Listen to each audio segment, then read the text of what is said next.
Hello les épicurieux, aujourd'hui je vous parle de mon coup de cœur whisky qui dure depuis 2016. On a tous un whisky de référence. C'est souvent celui qui nous a fait plonger dedans, celui après lequel on s'est dit « Mais pouah, c'est du whisky ça !» À titre perso, et je pense comme pas mal d'entre nous, le whisky qui m'a scotché, sans mauvais jeu de mots, hein, c'est le Lagavulin 16 ans.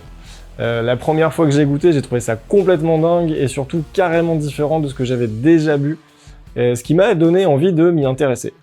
Et quelques années plus tard, me voilà qu'une chaîne YouTube, une cave à spiritueux, bref, du coup, je peux le dire, le Laga 16 a changé ma vie. C'est incroyable la vie tout de même.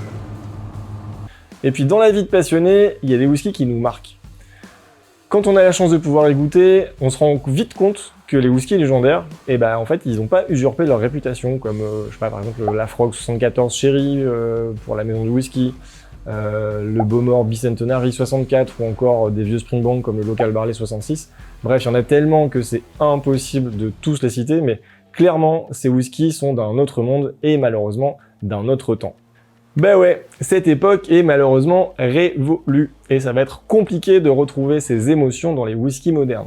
Du coup, on va se lasser un peu, parce que les whiskies que je viens de vous citer, ils coûtent aussi cher qu'un voyage de 3 semaines en Nouvelle-Zélande chacun, et que les whiskies modernes, c'est-à-dire ceux qu'on produit actuellement, souffrent d'un mal qu'on pourrait appeler la standardisation.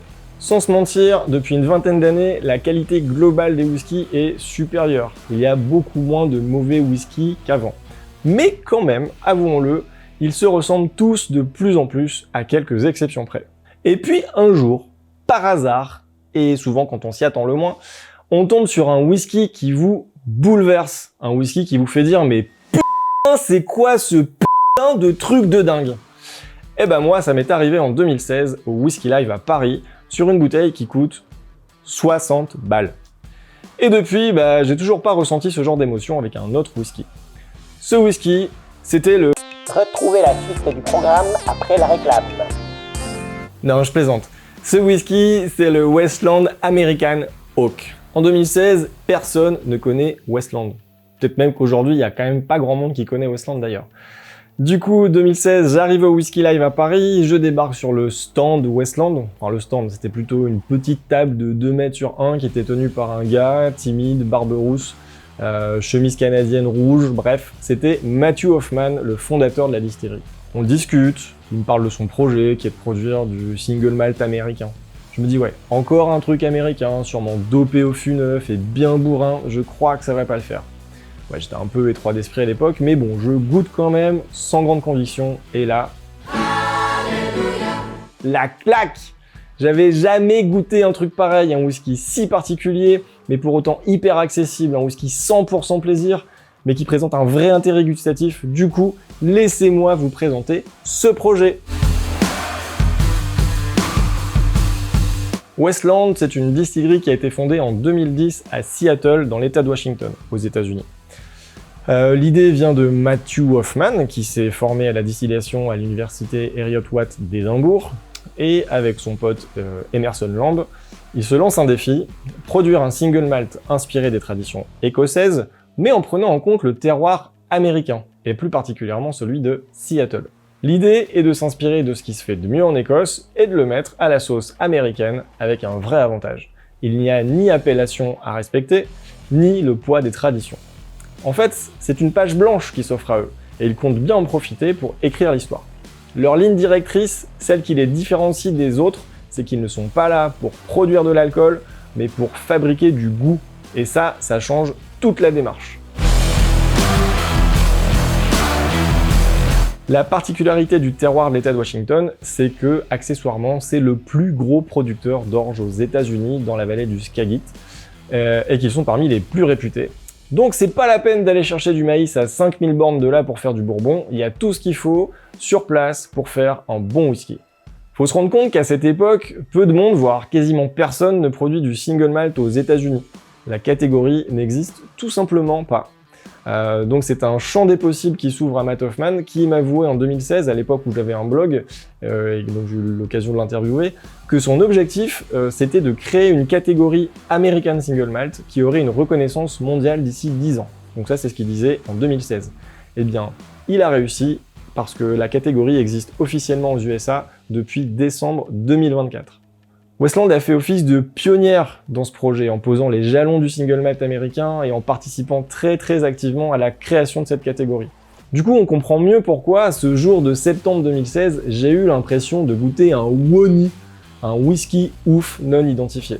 Parce que si l'objectif de Matt Hoffman c'est de produire du goût, il avait fait bien plus que ça. Il a réussi à créer des émotions à travers un whisky au profil unique. Et ouais, Westland, c'est un whisky reconnaissable entre mille. Son profil est unique et complètement différent du Scotch. La première raison, ce sont les variétés d'orge utilisées.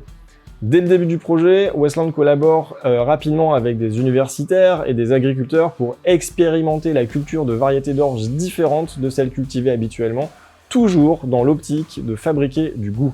Ensuite, la distillerie, elle utilise des maltes torréfiés, les mêmes qu'utilisent les brasseurs de Seattle. Ce type de malt n'est quasiment pas utilisé en Écosse à l'époque parce que les rendements sont beaucoup plus faibles qu'avec du malt non torréfié. Et du coup, cette particularité amène des notes grillées au whisky produit par Westland. C'est des notes qu'on retrouve dans très peu de whisky écossais et c'est vraiment la marque de fabrique de Westland.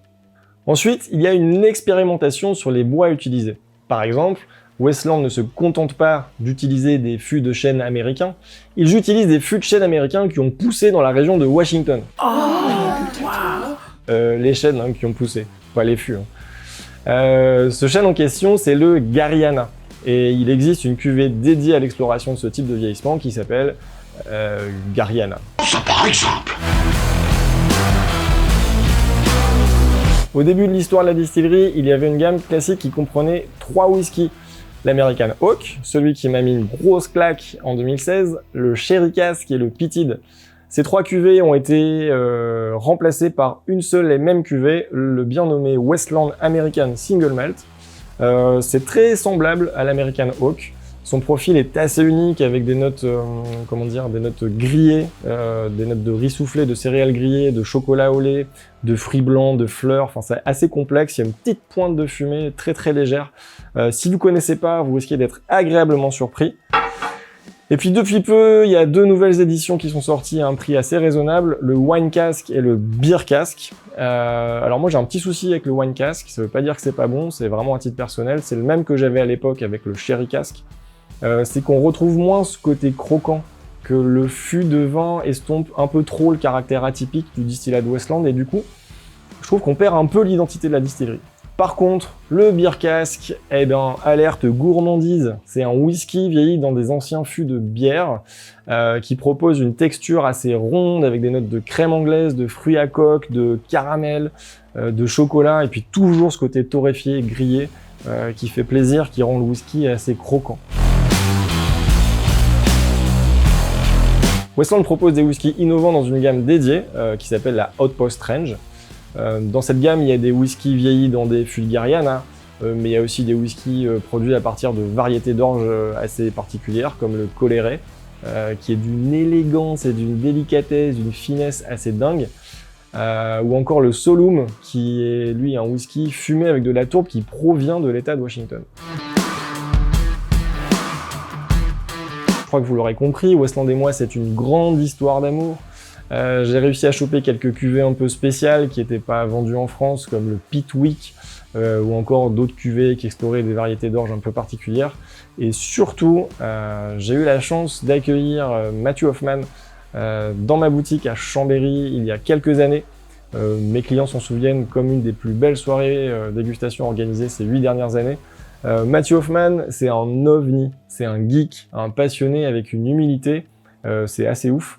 Il a depuis quitté la distillerie, mais son œuvre résonne toujours dans la production de Westland et sa vision continue d'être portée par l'équipe actuelle, donc pas de souci, c'est toujours une valeur sûre. Cette histoire a une petite morale quand même. S'ouvrir à de nouvelles expériences, c'est s'assurer un jour de revivre des émotions fortes de dégustation. Et bien souvent, elles arrivent au moment où on s'y attend le moins. Donc soyez curieux et curieux, sortez de votre zone de confort, vous n'avez rien à perdre, bien au contraire. Allez, on se retrouve bientôt pour une nouvelle vidéo. En attendant, buvez bon, salut!